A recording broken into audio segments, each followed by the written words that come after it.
This podcast is not intended to replace professional medical advice. If you or someone you know are needing extra support, please reference the support resources at the end of the podcast and in the comment section below. Howdy everyone, and welcome to episode 2 of Mindful Moments with NAMI Next Gen. Before we get started with today's episode, I do want to give a short disclaimer. Some of the topics that we may talk about within our podcast, some viewers can find distressing. If you or anyone you know are experiencing any distressing feelings or situations, please look out for our resources that we provide in the description box for each episode, and we'll plug at the end. Today, we're going to be talking about the quarter-life crisis. What is it? How does it make you feel? And what different areas of your life that it may affect? We're going to talk about 4 main topics: self-reflection, education and career, relationship and identity, and emotional well-being. And today I have a special guest, Ethan Schlecht, who is a licensed professional counselor. So Ethan, tell us a little bit about yourself. Sure. So I'm a licensed professional counselor. I was born and raised in Oklahoma City. I got my master's in mental health counseling at Oklahoma State University in 2017. I've been in private practice for a little over 3 years now, and I've worked within the Oklahoma City community for a little over 8 years now. That's wonderful. What would you say is your favorite demographic to work with? Oh, there's a lot. I love working with the LGBT population, as well as young adults, couples, adolescents, so wide variety. I work with anyone that is wanting to have that safe space to be able to process through their own challenges and their own obstacles. That's beautiful. Well, thank you so much for being here today. Thank you. All right, so first things first, you might be wondering, what is the quarter-life crisis? And second, what does it feel like? Ethan, tell us. Yeah, well, funny thing, I actually had a playlist that I created while in graduate school that I called A Guide to a Quarter-Life Crisis. I need this, please. Send the playlist. I'll have to It was back when it was still my iTunes, but I can get it onto Spotify. I'll work on that. So it has all the genres from indie rock to folk, punk, alternative, R&B, classic country. Pretty much most genres are enveloped in it. So I made this as a response to my own doubts and insecurities of finding love and just trying to figure out, what am I going to do with my life? Right. At that time, my Instagram and Facebook feeds were flooded with engagements, marriages, big life milestones. So with that, I believe that partially it reinforced my own insecurities, particularly with the engagements. Some of those also got fueled by interactions with people on a daily basis when asked about career or life goals. In many ways, the quarter-life crisis can seem inescapable for humans. Yeah. We're constantly flooded by questions by those getting to know us or those that know us. Many of these questions are as simple as, what do you do? That reminds individuals where they are in the midst of her or his quarter-life crisis.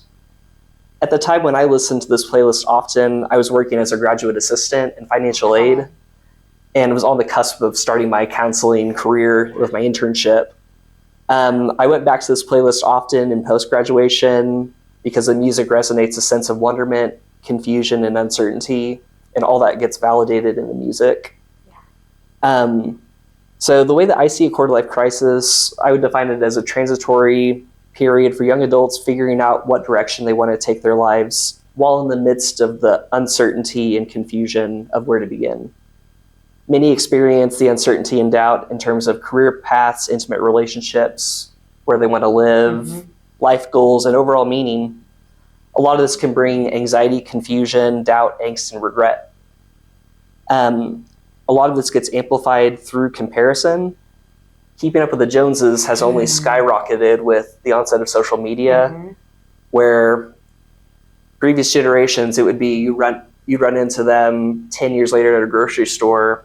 Nowadays, our generations, we're more flooded with everybody's business. We're seeing engagements, we're seeing people start their big person jobs, moves, traveling, that we just can't escape the implicit comparison. So in a lot of ways, social media has been beneficial in connecting us, but it's also been harmful in how it makes us compare. Right. I love this idea of a playlist to encapsulate those feelings of uncertainty, angst, heartbreaks, all of those different things that are happening for the first time in this early period in your life. And so from our research, it seems to be from the age of college years into, what would you say, late 20s, early 30s? What is the crisis range? Yeah, so I would say it ranges from the 20s up into the early to mid 30s.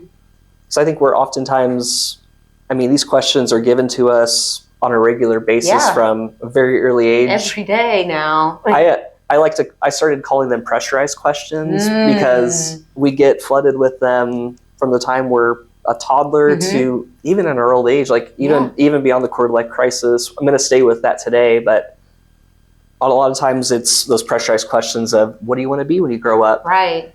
Now we're the grown-ups. Now I'm the adult that has to make that childhood dream come true. That causes a lot of just questions about oneself. But I personally, I have a few playlists myself. I have a college heartbreak bangers, a boom, I'm 16 and angsty again. Just really bringing in those feelings of what it means to be at this point in my life where everybody is asking me that question, or those questions of, so what are you doing now? Or what do you want to do? I love going to family gatherings and everyone's like, so where's your little boyfriend? I don't have one, Grandma. And that's a really, really tough question to be faced with on the regular. So we're going to move on to our next question. So how do expectations from family, society, or even yourself create pressure during this period of a person's life? You already talked about social media. Yes. Causing that pressure. So in what ways can we see that from family and from within ourselves? Oh, absolutely. Well, like I had mentioned with the pressurized questions, they are great questions. It's how we get to know individuals. It's how we converse. Because when you're meeting somebody new, you're usually asked, what do you do? So while these questions are part of everyday life, they lead to that pressure of, oh my gosh, I got to figure out what the heck am I doing? Yeah. I need to figure out what I want to do with my career, if I want to get married, if I want to live here or live elsewhere, how do I want to vote? You fill in the blank, these pressurized questions come into play, and I think at the base of all of them is really the bigger, deeper question of, who am I? Ooh. Yeah. Like these like pressurized questions are kind of the branches to the base of the tree of just where we're trying to figure out who we are. Because who we are encompasses so much, not just in our career, but in terms of our personality, in terms of values. As humans, like our modern sword and spear is our wallet. Yeah. We're blessed to not be hunters and gatherers like our ancestors. That's something I have to tell myself day in and day out. I'd like to hunt and gather personally. I'd like to hunt and gather, just more cats and just more songs and more psychodynamic material. So for me, I think it comes down to these questions that we have to answer ourselves. They can lead to that pressure. The flip side of it evokes the anxiety of like the panic of not knowing how to answer those questions. Right. Which only fuels more of the uncertainty and insecurity and doubt. And then that pressure can be self-perpetuated within ourselves, and that can come in the form of self-talk. Yeah. So if we are flooded in negativity and self-talk, telling ourselves, oh, I can't do this, or I'm not enough, it's going to be a self-fulfilling prophecy, because the more that gets reinforced, the more likely it could be the reality of the situation. So that's where I tell every individual struggling with self-doubt or depression to really be mindful of their own self-talk, to work towards rewiring the brain, because once you're able to kind of get out of those mindsets and into a more kind of balanced mindset of maybe it's not being I'm not good enough, but being like, I'm going to give it my best. Right. reframing it in a way, reframing those stories that you may have been told from family and friends when you're answering that question of, what do you want to be? I want to be a lawyer. And family, everyone around you is like, well, no one in our family has done that before, so you can't do it. Oh, yeah. So reframing that from, I can't do it because no one else has done it, to, I can do it because no one else has done it. I like this idea of taking those stories and taking hold of them for ourselves and being able to reflect on who we are, who we want to be, because that's what we want.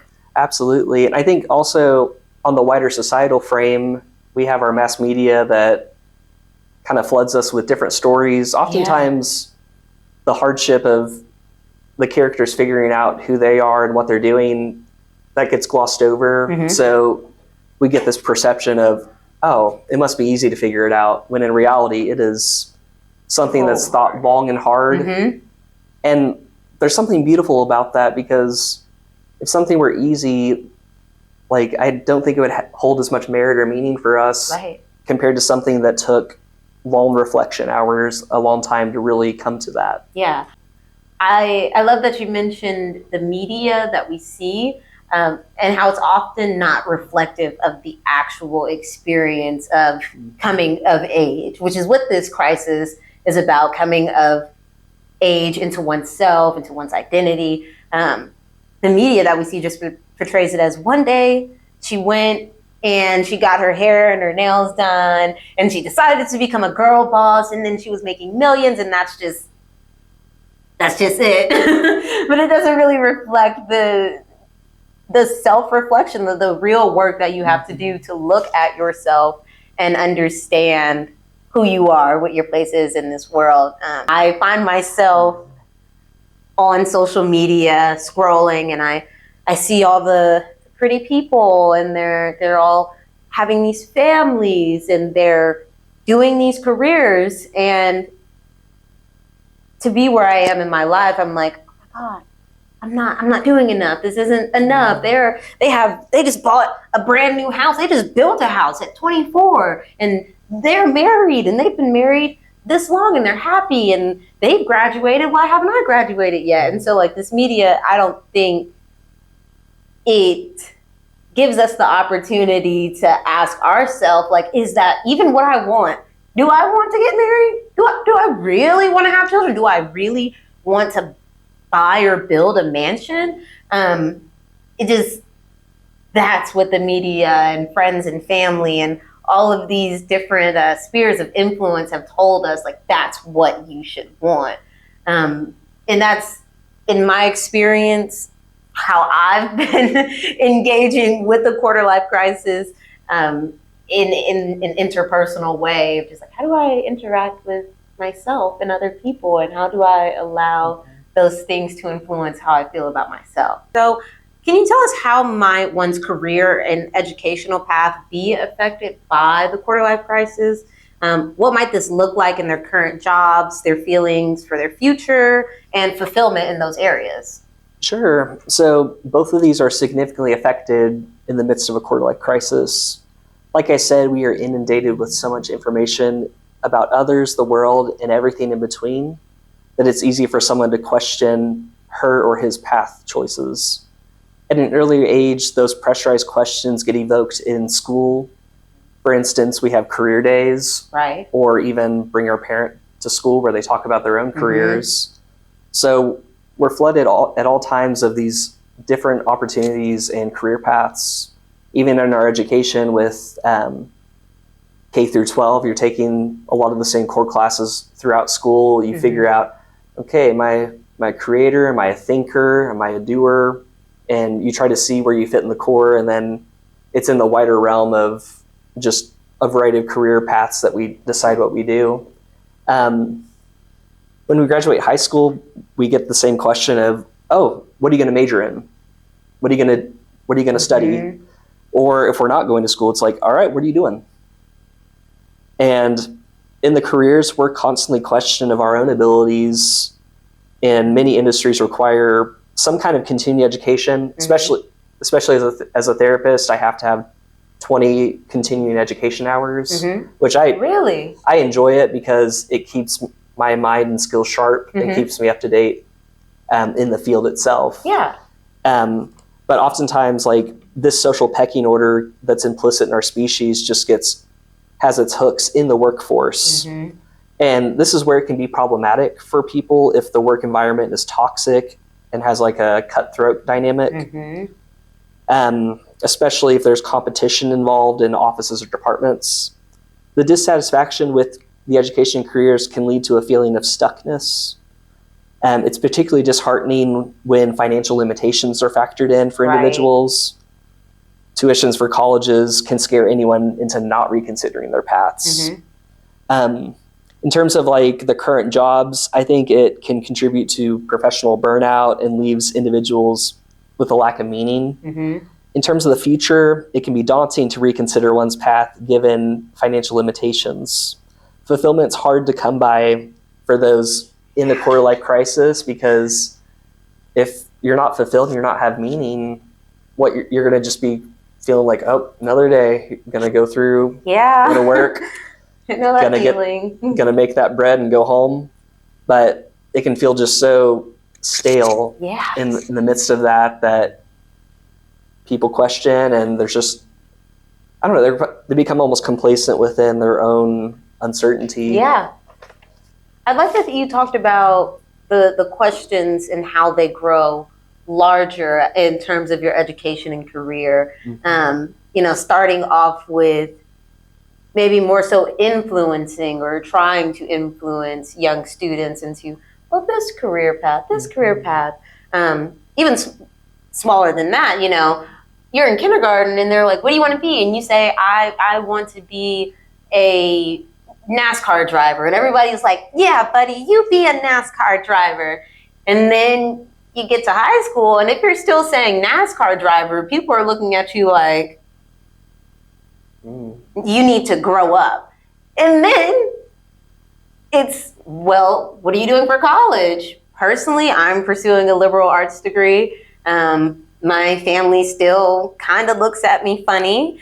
And it's like, well, what are you going to do with that? How is that going to help you? The question just gets bigger. But as the question gets bigger, it feels as though your options are more limited in that. Like, you can't just be whimsical and say, I want to go be an acrobatic performer for Circus Olay. It's a really hard time to reconcile with these dreams of your childhood to now, I have to be a fiscally responsible adult and do the practical thing. Right. And there's such a rush to grow up, to have it figured out. Mm-hmm. We're pressured with these questions on a regular basis. I think they are valid and important to answer. We all have to find our ways and means of how we answer them. Mm-hmm. And I think that comes at the base of ourselves and how we answer it ourselves. Right. I think oftentimes the children that we were then are still within us. Mm-hmm. Like the child Ethan is still very much present. Every now and then something will occur and I'm either tickled or laughing, and I'm just like, oh, child Ethan really was happy about today. Yeah. So I think it's a means of, like, we do grow up, but you have to retain your selfhood of who you were then to now. And it's kind of what psychodynamic therapists will call temporal continuity, where you can remember aspects of your childhood self, adolescent, young adult, and onwards. And it's like just this cohesion that you can kind of have over your life. So, like, for people that are telling people to grow up, I don't know, it's sad to hear that, because we're all in the process of it. Mm-hmm. Even adults still are growing up in the midst of being labeled a grown up. Right. That's such a beautiful point to make. This quarter life crisis, you're literally on the cusp of what one would consider a child to now you're forcefully an adult. Now you need to just give up all your childish things. And that's all you can do is just let all of that go suddenly. Right. And here you are. Now here you are. You're expected to behave and perform in this way. So still in the realm of education and career, any more notes on what that might feel like? Yeah, when you're in the midst of the college life, you're in classrooms with hundreds of people sometimes, and then on a campus of thousands of people, you see all the different buildings, all the different majors, and questions of what am I doing? There was even a show in the late 90s called Undeclared, where it was about a student that was trying to figure out what his major was, which was really good to see, because I think oftentimes, like we mentioned earlier, the media can just portray it as, oh yeah, you just figure out what you want to do and you go do it. This show actually works. captures the questions of, okay, what the heck am I going to do? So it's media, I will say, is hit or miss. Sometimes it can hit right on the dot of exactly what we're experiencing in the quarter life crisis, and other times it just completely misses the mark. Like, take The Great Gatsby, for instance. I don't know anybody in my life that's given so much money to go move to New York to run the stock market. I definitely couldn't. I couldn't, and this idea in the media of like someone's gonna come and save you if you mess it up, like that is not my reality. Personally, I'm out here on my own, and so there's no one coming to save me, and it's really like setting in this period of my life where, like, again, we're thrust into adulthood. It's like, okay, now you have to figure it out. No one's gonna just give me money and let me go pursue my dream as a fashion creator. Like, it's not gonna happen. So like setting some reality in those expectations of education and career, I think, can be really helpful to not get lost in the sauce of I can do anything. I can do anything. I can do everything. I'd say a harsh reality to face. But in the society that we live in, like you said, you do have to have some sense of who you are and what you're going to do, and like make a means for yourself in life. And it's a hard time to figure that out. Absolutely. And I think for some are very blessed and are able to have some eureka moment where they just, whatever it is they're considering in their career path, it's like hit like a bolt of lightning where you just realize this is it. Yeah. And it varies when that hits for others. Some it takes up until their freshman year in college or sophomore year before they major. Others know prior to going into college, and then others will go through a program, graduate, and then realize this isn't for me. This just isn't for me. You said you had a song from your playlist for us for this moment right here. Yeah, the song I was thinking of was Britney Spears. I can't remember the title, but it's the one that talks about I'm not a girl, not yet a woman. I think we're gonna have to find that, clip that. I think it greatly applies just in that midst of early adulthood. We're in college, we have some responsibilities, but we're not fully responsible for every outcome in our lives. So we're given like this partial independence only to figure out, okay, what am I going to do when I'm fully independent? Right. So my question is, having talked about how the quarter life crisis might feel for young folks in this demographic, how might feelings of anxiety, disconnection, fear, and uncertainties of one future be impacted by the society that we live in today? Whew. Yeah. That's yeah, this question alone evokes a profound level of anxiety for me, considering where we are in this day and age. Just as the agricultural and industrial revolutions changed the course of history and how we just operate in our everyday life, what's going on now in the current technological revolution has major changes coming our way. There's a lot of uncertainty around artificial intelligence and how it will impact the workforce. I imagine this is leaving many in this demographic feeling a vast amount of anxiety, disconnection, fear, and uncertainty. On the note of disconnection, I'm so fascinated by how with social media we can have this paradox of personal disconnection between digital disconnection.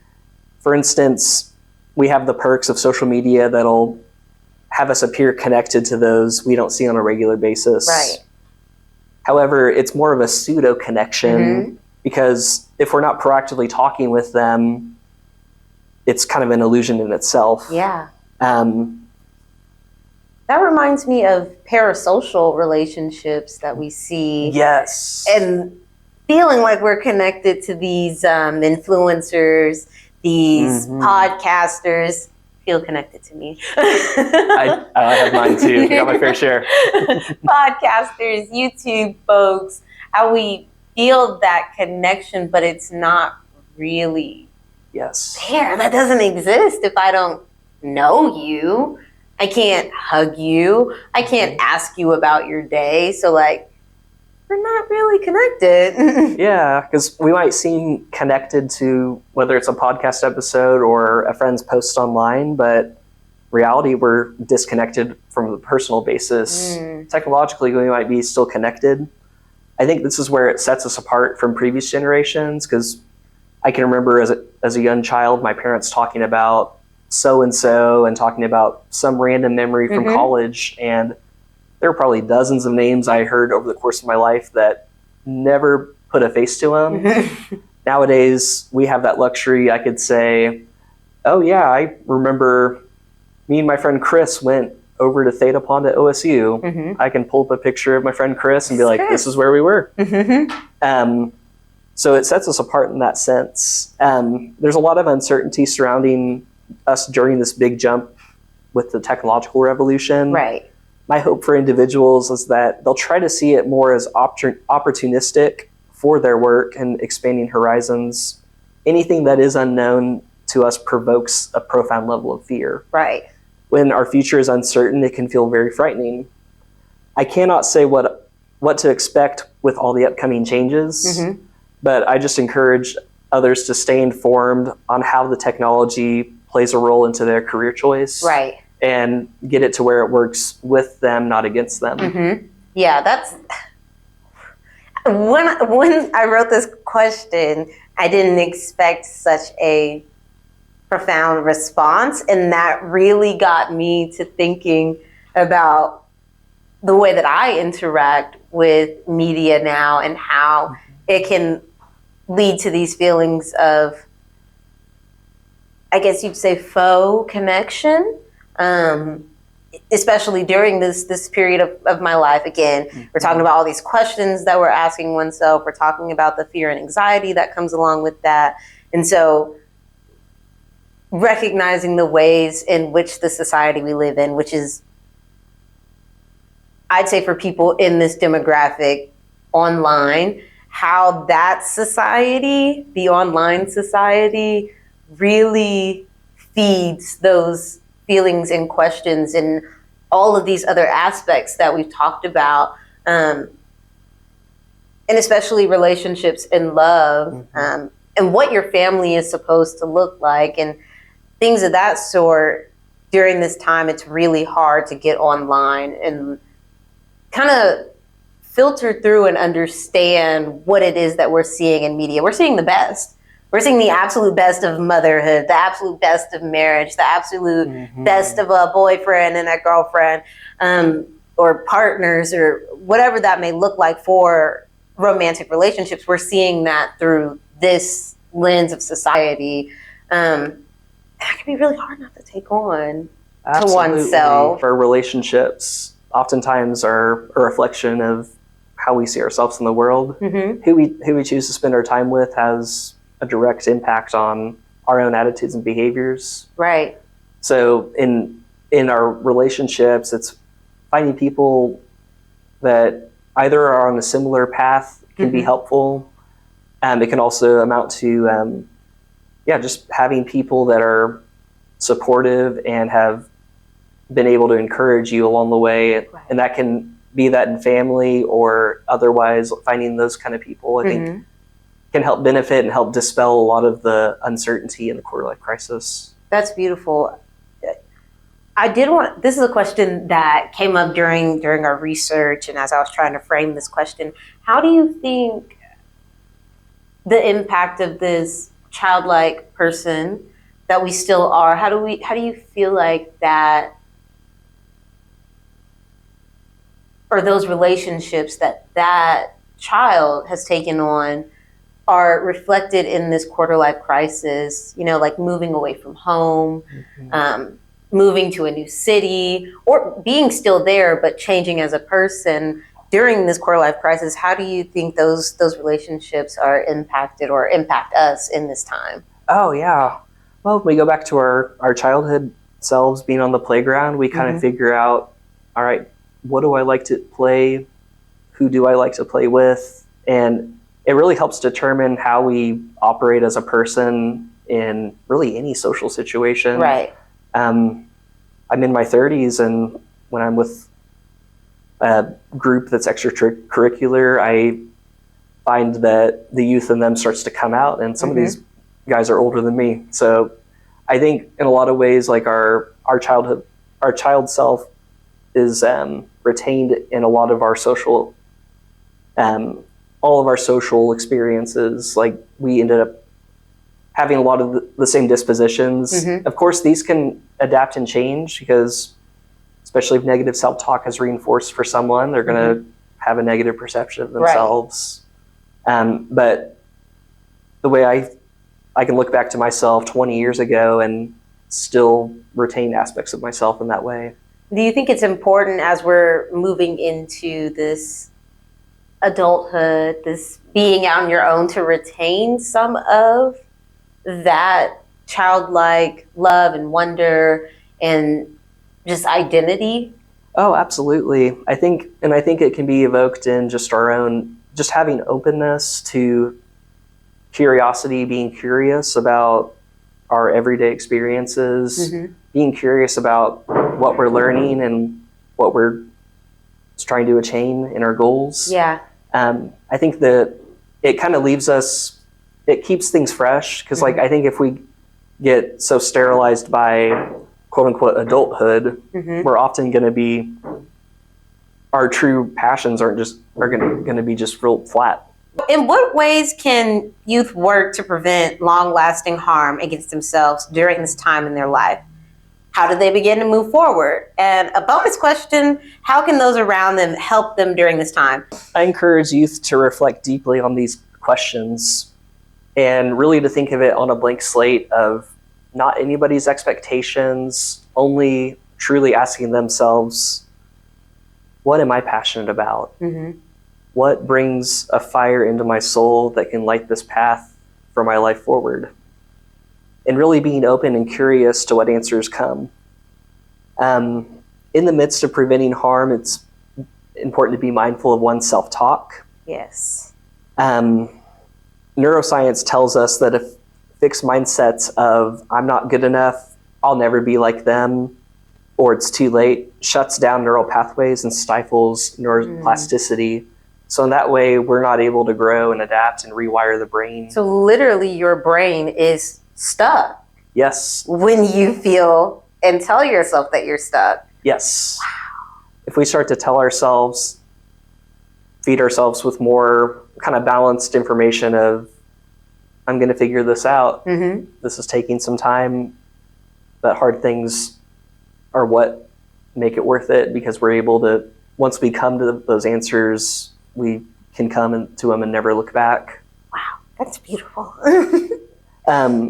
So the more one reinforces that negative self-talk, the more challenging it is to change. So what we tell ourselves on a regular basis determines how we view ourselves and our potentials. Rather, one can say, I'm still learning, I'm on my own path, or there's time to make changes, in light of the negative self-talk. I encourage those with negative self-talk to pull out a photograph of themselves as a child and remind themselves that they are saying these harsh statements to this child. Right. What that child is needing is kindness, compassion, patience, and the space to explore.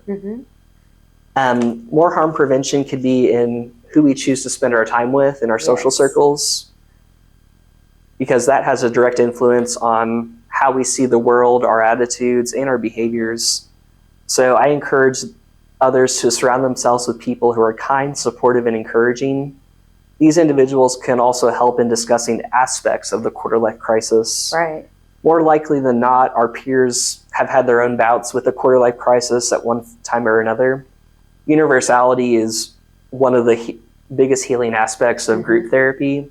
And I think the same universality can be evoked outside of a therapeutic room and just our everyday connections with people. Because you talk with someone about, I'm having a quarter life crisis about my career, and they're like, oh man, I'm right there with you. Or they might be on the other side of it, and they can be able to offer like helpful advice, or even just the space to be able to listen. Right.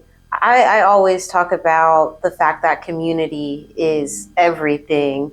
And I imagine at this point where we're venturing out into the world, finding that community that speaks life into you and that is able to lift you up and support you and see you for who you are and be gentle with you is very important. Like during this time, I have several friends that I'm just like, I know I could call them. I could be like, girl, let me tell you, I'm freaking out.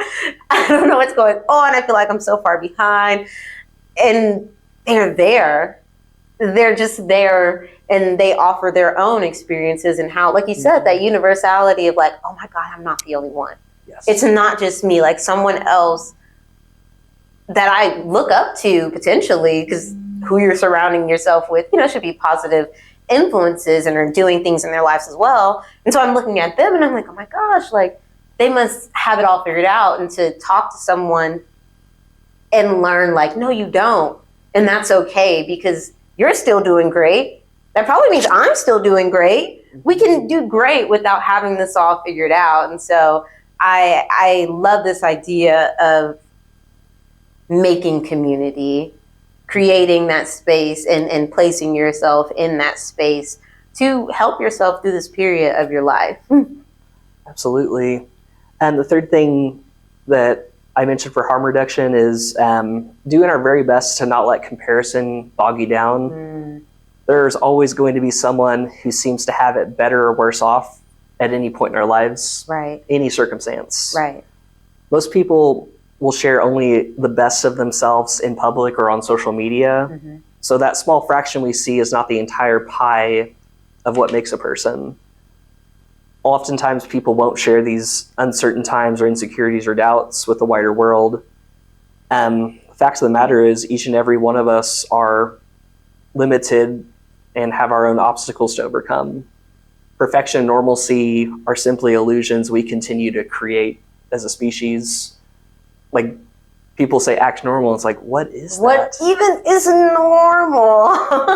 I really wish I had an answer for that one. Yeah, my answer is it's an illusion, because we all have our strengths, we all have our limitations, we are all striving and struggling simultaneously. Oh, that's so beautiful. That's the beautiful part about being, it sounds so cliche and a little corny, but that's the beauty of being yourself. Like there's only one you, from your own perspective, from your own background, from your own experiences with your own love and lore, and just that's so beautiful when you're able to be that. Whoever you are, because we need you.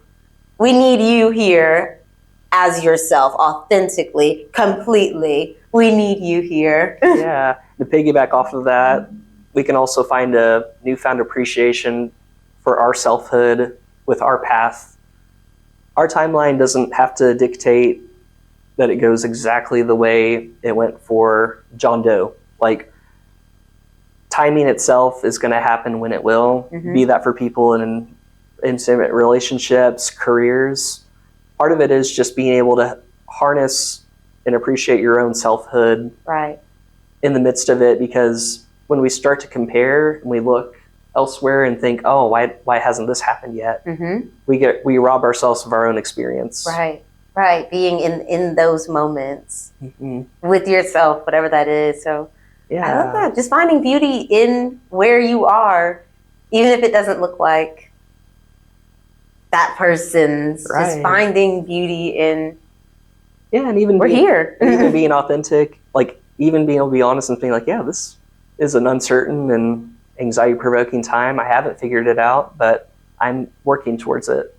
Yeah, I'll definitely say it's kind of fun. As much as being a young adult is so stressful. Mm-hmm. Sometimes I want to pull my hair out. It's so stressful, but it's such a beautiful time. And you get to be who you are authentically and learn that. So it's like you said with the neuroplasticity, and I really enjoyed that nugget of like going through these hard times. I'm just opening up new channels in my brain to work through situations. So to come back to my saying, you'll hear me say it all the time, it's never a loss, it's always a lesson. Mm-hmm. Through all of this and all of these different areas that we've talked about today, within self-reflection, education and career, relationships and identity, with emotional well-being, there's never a loss in any of those areas. It's